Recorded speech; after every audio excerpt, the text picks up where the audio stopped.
I tell you that deception is such a thing. I remember I went to exercise one morning and I'd passed an area where the NWC pipe seemed to have been burst.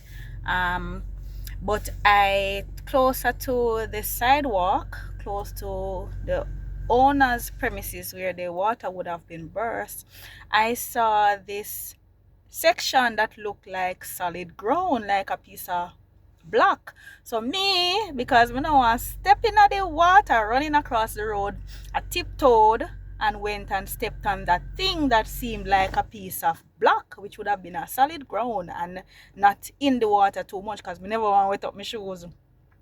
Lo and behold, I stepped on the thing that seemed like a block and I started to sink.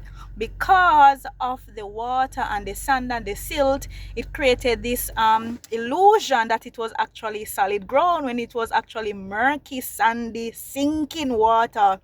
And me start sink and then I had my phone in my hand, so me I go down and me I try hold the phone and me I try step, and the more me I step, I'm sinking.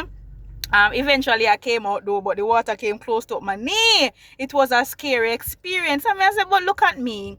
It better me to just walk across the road in the water that I was able to see than stepping on that thing that I thought it was a block. And I'm reflecting on even the enemy.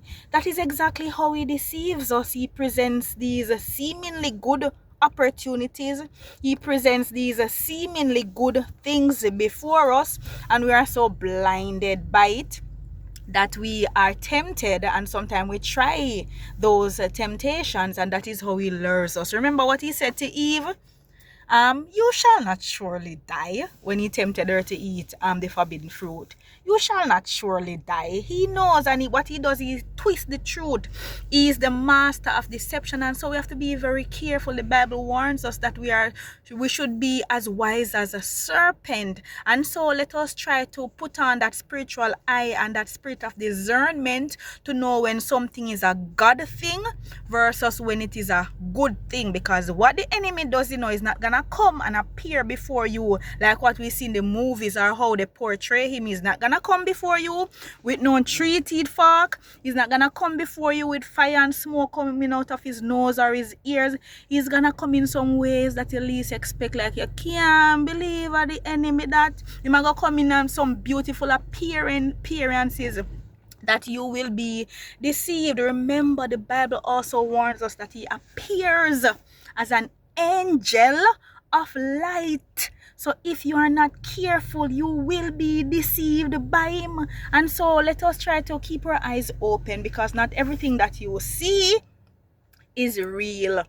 And so may God help us so that we can make the right decisions and not to go taste and be tempted by the enemy and be lured into sin, because we know that leads only to destruction. Remember, God came to give us life and give us life more abundantly, and it is not a case where you have to wait until you reach heaven to have an eternal life. You can start experience an eternal life even here on earth, just having that peace when you are in those troubled situations, when the walls are closing in around you, but you still have that peace and that contentment. That is eternal life. When you can have love even for those people who hurt you badly, and you still have love in your heart for them, that is eternal peace. And so be encouraged this morning.